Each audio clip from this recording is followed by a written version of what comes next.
बच्चे की पहली सर्दियां जो होती हैं बहुत इंपॉर्टेंट होती हैं। उसमें बच्चे को बीमारी से बचा के रखना है। जितने कपड़े पेरेंट्स पहन रहे हैं या माँ बाप पहन रहे हैं या हम अडल्ट्स पहन रहे हैं, उससे एक लेयर ज़्यादा बच्चे को पहनाइए। और इवेंचुअली हम चाहते हैं कि बच्चा जो है वो 2 लेयर ज़्यादा पहने। तो यूजुअली बच्चे एक रैपिंग शीट के अंदर रैप्ड होते हैं, तो एक लेयर रैपिंग शीट की ऑटोमेटिकली हो जाती है। बच्चों को ओवर रैप या ओवर क्लोथ ना करें। बच्चे हमेशा लेयर पहली कॉटन के कपड़ों की होनी चाहिए। ऊनी कपड़े जिन्हें कहते हैं उनको स्किन के ऊपर लगाएंगे तो बहुत सारे बच्चों को स्किन पे रैशेज होने का डर है। अगर आपको हीटर का इस्तेमाल करना है तो ऑयल हीटर का इस्तेमाल कीजिए।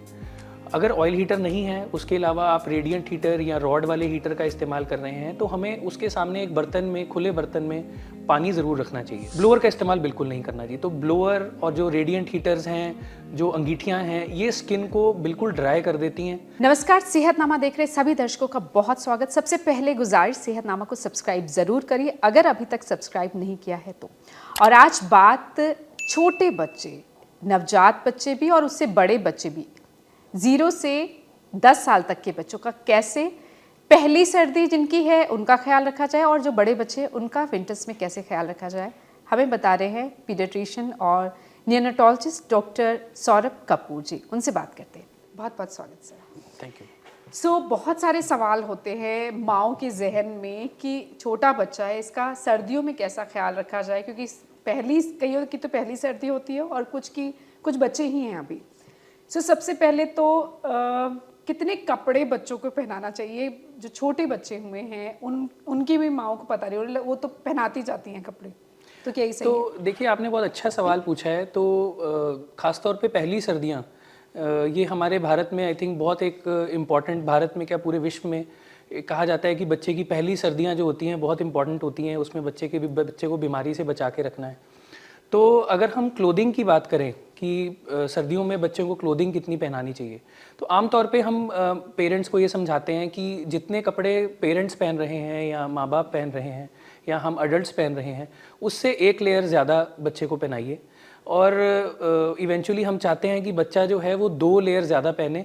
तो यूजुअली बच्चे एक रैपिंग शीट के अंदर रैप्ड होते हैं, तो एक लेयर रैपिंग शीट की ऑटोमेटिकली हो जाती है, प्लस एक लेयर अगर क्लोथिंग की हम अंदर बढ़ा दें तो एडिक्वेट प्रोटेक्शन बच्चे को मिल जाती है। और आमतौर पे देखा गया है कि कई घरों में बच्चों को बहुत ज़्यादा ओवर रैप किया जाता है। बच्चे को 8 लेयर, 7 लेयर, 10 लेयर कपड़ों की पहना दी जाती हैं और उससे कि बच्चा बहुत ज़्यादा गर्म हो जाता है, बच्चा बहुत ज़्यादा इरिटेबल भी हो जाता है, कुछ बच्चों को बुखार भी आने लग जाता है। तो ऐसा ना करें, बच्चों को ओवर रैप या ओवर क्लोथ ना करें। आमतौर पे हमें पेशेंट्स फ़ोन करते हैं रात को 2 बजे या 3 बजे कि बच्चे को बहुत तेज़ बुखार है, बच्चा बहुत रो रहा है। और हमने कई बार देखा है कि इमरजेंसी में भी लोग लेके आते हैं ऐसे बच्चों को। और जब ऐसे बच्चे इमरजेंसी में आते हैं तो हम देखते हैं कि बच्चों ने 8 लेयर कपड़ों की या 10 लेयर कपड़ों की पहनी है और उसका टेम्परेचर चेक करो तो वो कुछ 102, 103 बुखार होता है। हम उसमें कुछ नहीं करते हैं, सिर्फ बच्चे को थोड़ा अनक्लोथ करते हैं और बच्चा उसी से बहुत कंफर्टेबल हो जाता है। और जो बहुत ज़्यादा रो रहा होता है बच्चा, वो भी उसी की वजह से रो रहा होता है। तो खाली कपड़े ही चेंज करने से या खोलने से 99% बेबीज जो हैं वो शांत हो जाते हैं। सो विंटर्स में फीवर आने का सबसे कॉमन कारण यही होता है कि बच्चों को ओवर रैप या ओवर क्लोथ किया जाता है।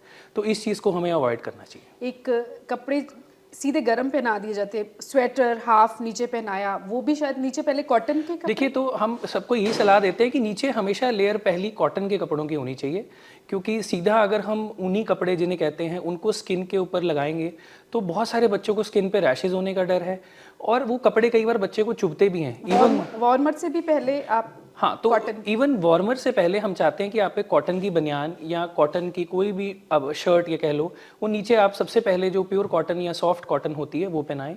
उसके बाद बच्चों के ऊपर अगर हमें लगता है कि जितनी लेयर्स हम लोग, जितनी थिकनेस की लेयर्स हम पहन रहे हैं, वो लेयर्स को हम ऐड ऑन कर सकते हैं टू द ट्यून की जितने कपड़े हम लोग पहन रहे हैं उससे सिर्फ एक लेयर ज़्यादा पहनाओ और एक रैपिंग शीट के अंदर बेबी को रैप कर सकते हैं। बड़े बच्चों में भी सिमिलर चीज़ों का ध्यान रखना है। और हमें एक इम्पॉर्टेंट एस्पेक्ट और है कि हमें बहुत सारे लोगों को ऐसा लगता है कि अगर बच्चे ने टोपी पहनी है तो उसे जुराबें नहीं पहनानी है। तो कहते हैं कि या तो जुराबें पहनानी है या टोपी पहनानी है, जबकि ये गलत है। तो आइडियली बच्चों के सिर, हाथ और पैर तीनों चीज़ें वेल कवर्ड होनी चाहिए। स्पेशली जो न्यू बॉर्न बेबीज़ हैं उनके सिर के ऊपर भी टोपी होनी चाहिए, हाथों में मिटन्स होनी चाहिए और पैर में सॉक्स होनी चाहिए। कई बार एक लेयर से इनफ नहीं हो पाता है तो हम उसमें भी एडवाइस करते हैं कि ऊपर वाली जो नीचे कॉटन के मिटन्स पहना दीजिए और उसके ऊपर एक वुलन लेयर के जो मिटन्स आते हैं वो वुलन आप पहना सकते हैं। सोते हुए भी, इवन सोते हुए भी हम यही सलाह देंगे, बिकॉज बेबी के लिए कोई चेंज नहीं है। तो ऐसा बेबी नहीं है कि कैप उतार दो या पैरों नहीं, के नहीं, socks वो एक उतार मिथ दो। है कि या तो कैप उतारनी है या सॉक्स उतारनी है, बट हम यही सलाह देते हैं कि जितने कपड़े हम बेबी को हमेशा सिर, हाथ और पैर कवर्ड रखने चाहिए। और क्योंकि जो मैक्सिमम हीट लॉस है बेबी की स्किन में से वो सिर, हाथ और पैर में से होता है। तो जब बच्चे को ठंड लगनी शुरू होती है तो सबसे पहले सिर में, हाथ में और पैरों में ही लगती है। इवन हम घर में माओं को एक कॉमन तरीका यही बताते हैं कि ये चेक करना बच्चे को ठंड लग रही है कि नहीं लग रही है। उसका सबसे कॉमन तरीका यही है कि आप अपने उल्टे हाथ के उल्टी तरफ से बच्चे के पेट पे हाथ लगाइए। जितना गर्म बच्चे का पेट है तकरीबन उतना ही गर्म बच्चे के पैर और हाथ भी होने चाहिए। अगर पैर और हाथ उससे ज़्यादा ठंडे हैं इसका मतलब है कि बच्चे को ठंड लगनी शुरू हो रही है, तो आपको बच्चे को कवर करना चाहिए। तो यूजुअली हम एक कॉमन तरीका ये बताते हैं माओं को घर में, ये मतलब कैसे पता लगाएं कि बच्चे को ठंड लग रही है कि नहीं लग रही है, या हमने बच्चे को एडिक्वेटली वार्म है कि नहीं है। तो ये सबसे अच्छा तरीका है देखने के लिए। Next is skin care. बच्चे रेड चीक्स हो जाते हैं, बड़े अच्छे लगते हैं, लेकिन वो ड्राई होती हैं, वो क्या सही है? देखो हम आमतौर पे देखते हैं ओपीडी में अगर जब बच्चे आते हैं ना तो उनकी माएँ बहुत खुश होती हैं ये देखकर कि हमारे बच्चों के गाल बहुत लाल दिख रहे हैं और शायद ये हमने बहुत केयर करी है और इस वजह से बच्चे, बट वो और समर्स में ये प्रॉब्लम उल्टी हो जाती है। बहुत सारी माएँ इस कंप्लेंट से आती हैं कि ये पहले तो बिल्कुल लाल था, ये पता नहीं डॉक्टर साहब क्या हो गया कि 2 महीने के अंदर अब बिल्कुल सफ़ेद पड़ गया है। तो जबकि प्रॉब्लम रिवर्स है, जो गालों का पे जो लालपन आ जाता है या जो लाली आ जाती है वो एक अच्छी निशानी नहीं है। उसका मतलब एक्चुअली ये है कि आपकी स्किन बहुत अच्छे से मॉइस्चराइज नहीं है। तो आपको इनफैक्ट उसको कंसर्न होना चाहिए कि वो ज़्यादा रेडनेस क्यों हो रही है। हम यही सलाह देते हैं कि आपको रेगुलरली बेबीज़ को मॉइस्चराइज करना है। किससे?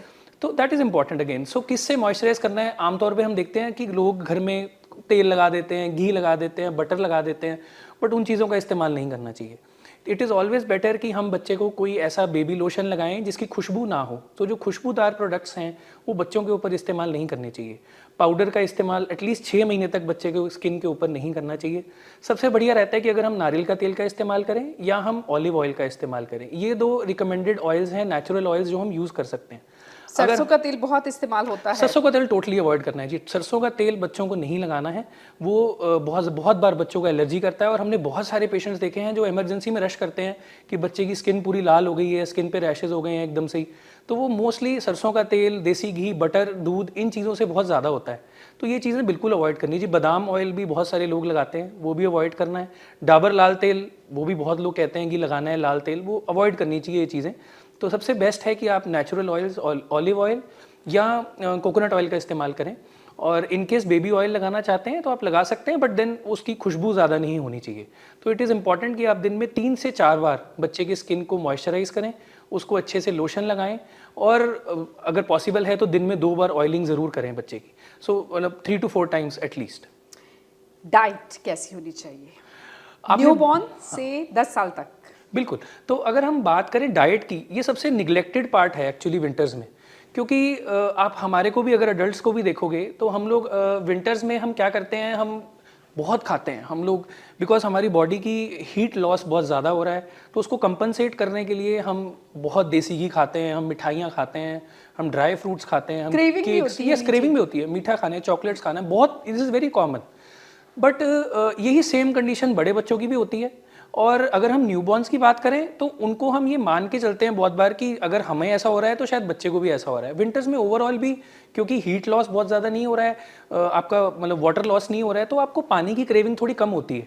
But it is very important कि हम अपने आप को जितना समर्स में हाइड्रेट रखते हैं एटलीस्ट उतना हमें हाइड्रेशन रखनी है। अगर हम एक नॉर्मल एडल्ट की बात करें तो हमें नॉर्मली समर्स में हम कहते हैं कि 3 to 4 लीटर्स कम से कम पानी पीना चाहिए। विंटर्स में आप 500 ml या 600 ml 1 लीटर कम पी लो, लेकिन 3 लीटर्स 4 लीटर्स फिर भी विंटर में आपको वाटर पीना चाहिए, बिकॉज आपकी बॉडी की water requirement is almost same. बच्चे के लिए अगर हम बात करें तो बच्चों में भी सेम चीज़ अप्लाई करती है। जो न्यूबॉर्न बेबीज़ हैं उनको माँ का दूध पिलाना है, उसकी जो फ्रीक्वेंसी है वो सिमिलर होनी चाहिए जो समर्स में थी। अगर हम समर्स में बच्चे को हर 2-2.5 घंटे में दूध पिला रहे थे तो विंटर्स में भी हमें बच्चे को हर 2 से 2.5 घंटे में दूध पिलाना है। और कोशिश यही करनी है कि मदर का फीड दें, ऊपर वाली फीड जितना हो सकता है अवॉइड कीजिए। और अगर हम बड़े बच्चों की बात करें, 6 महीने से बड़े बच्चे जो हैं, सबसे इम्पोर्टेंट उनके लिए है क्योंकि वो पानी नहीं पीते, वो पानी पीने में बहुत हिचकिचाते हैं। जो 6 महीने वाले बच्चे हैं, 6, 7, 8 महीने वाले बच्चे, इन बच्चों को हमें मेक श्योर करना है कि हम वाटर अच्छे से एटलीस्ट 400-500 ml पानी मतलब 6 महीने से 1 साल तक के बच्चे को एक दिन में ज़रूर दें। और नारियल पानी, जो ताज़ा हरा नारियल पानी होता है, उसका भी सेवन कर सकते हैं, वो भी आप पिला सकते हैं बच्चे को। विंटर में भी पिला सकते हैं। ये एक और बड़ा कॉमन है, लगता है कि ठंडा होगा, वो ठंडा होगा, बट ऐसा नहीं है। तासीर कहते हैं यस यस, तो ऐसा नहीं है। बट अगर आप नॉर्मल देखें तो नॉर्मली विंटर्स में भी हमें कोकोनट वाटर पीना चाहिए, एटलीस्ट फ्रेश कोकोनट वाटर पीना है। पैक्ड कोकोनट वाटर्स हम अवॉइड करते हैं क्योंकि बहुत सारी कोकोनट वाटर्स की आजकल पैकिंग आती है, तो वो पैक्ड वाले हम यूजुअली बच्चों में अवॉइड करते हैं। हम चाहते हैं कि जो फ्रेश ग्रीन कोकोनट वाटर आता है वो बच्चे को दिया जाए। अच्छा, हीटर यूज़ करना कैसे यूज़ करें, कुछ नुकसानदेह होते हैं? और ये भी ज़रूर बताइए कि गांव में अंगीठी जलाते हैं, वो कितना नुकसान? देखो, हीटर ना, ये एक बहुत कॉमन सवाल है। जब हम राउंड करने के लिए रूम में जाते हैं, हम बेबीज़ को देखते हैं, मदर्स को गाइड करते हैं, तो सबसे पहला सवाल ही वो ये पूछते हैं कि जी कमरे को हीटर चला लिए कमरे च? नॉर्मली दे आस्क दिस कि हम कमरे में हीटर चला लें। तो उसका जवाब हम ये देते हैं आमतौर पे कि अगर आपको हीटर का इस्तेमाल करना है तो ऑयल हीटर का इस्तेमाल कीजिए। अगर ऑयल हीटर नहीं है, उसके अलावा आप रेडिएंट हीटर या रॉड वाले हीटर का इस्तेमाल कर रहे हैं, तो हमें उसके सामने एक बर्तन में, खुले बर्तन में पानी ज़रूर रखना चाहिए। ब्लोअर का इस्तेमाल बिल्कुल नहीं करना चाहिए। तो ब्लोअर और जो रेडिएंट हीटर्स हैं, जो अंगीठियाँ हैं, ये स्किन को बिल्कुल ड्राई कर देती हैं। बच्चे की जो नेज़ल सिक्रीशंस हैं या जो नाक के रास्ता है, उसको भी ड्राई कर देती है। बच्चे का नोज़ ब्लॉक हो जाता है, बच्चे को सांस लेने में दिक्कत होती है। तो ये चीज़ें, और खांसी भी उठती है बच्चों को, तो ये नहीं करना चाहिए। गाँव में जहाँ तक अंगीठियों की बात है, अंगीठियाँ टोटली अवॉइड करनी चाहिए जी। गाँव में मैं स्पेशली कहना चाहूँगा कि अंगीठियाँ बिल्कुल यूज़ मत करो, बिकॉज अंगीठी जलाने से जो धुआं निकलता है वो बच्चों के लिए सेफ़ नहीं है। विकल्प क्या है? उसका विकल्प ये है कि आप कमरे के अंदर ना पानी को बॉयल कर सकते हैं। So you can just keep एक बड़े बर्तन में पानी लेकर उसको 15 से 20 मिनट के लिए आप बॉइलिंग पे छोड़ दो, और पानी जो है धीरे धीरे इवेपोरेट हो जाएगा। उसमें हीट भी होती है और मॉइस्चराइजेशन भी होती है। सो दोनों काम हो जाएंगे। हम रूम को मॉइस्चराइज भी कर पाएंगे, ह्यूमिडिफाई भी कर पाएंगे, एज वेल एज हम रूम को हीट भी कर पाएंगे। गर्म उबलता पानी आप कमरे में रख सकते हैं और उसको 2-3 बार, 3-4 बार दिन में 3-4 बार अगर गर्मी पहुंचाने के लिए, कमरे को गर्म करने के लिए। बिल्कुल, तो 15 से 20 मिनट के लिए पानी को उबलने दें।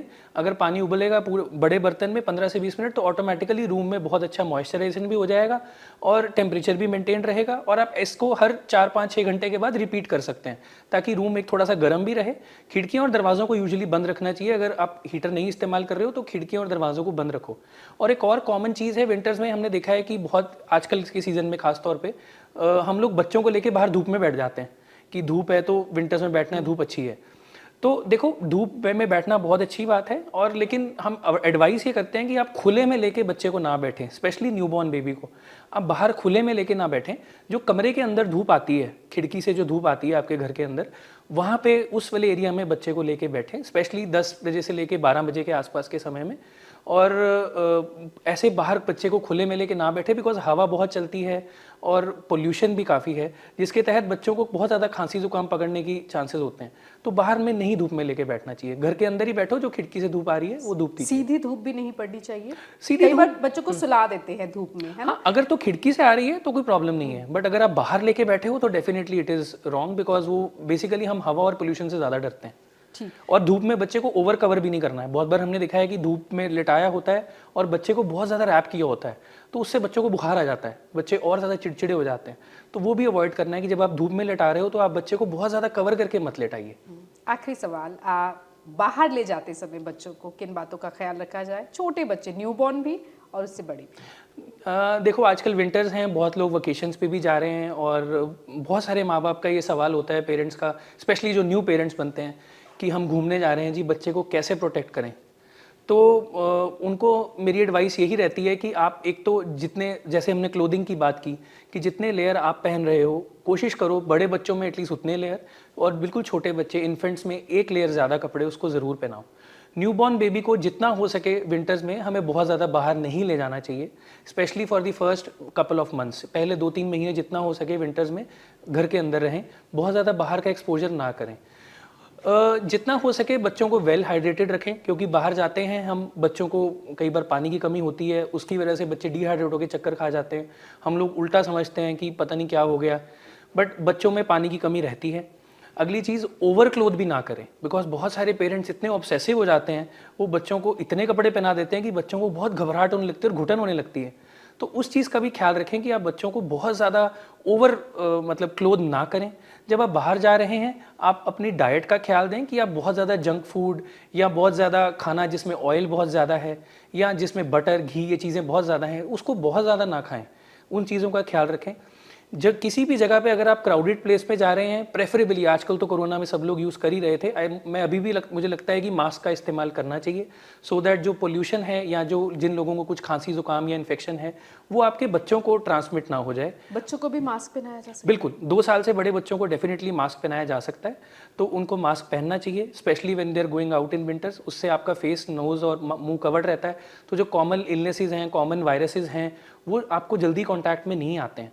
तो अगर आप ये सब प्रिकॉशंस लेके रखेंगे, अपनी स्किन को वेल मॉइस्चराइज रखेंगे, घर से बाहर जा रहे हैं तो अपने होठों का, स्किन का मॉइस्चराइजेशन का ध्यान रखें, तो I think most of the problems can be sorted out. आप उनको अवॉइड कर सकते हैं विंटर्स में।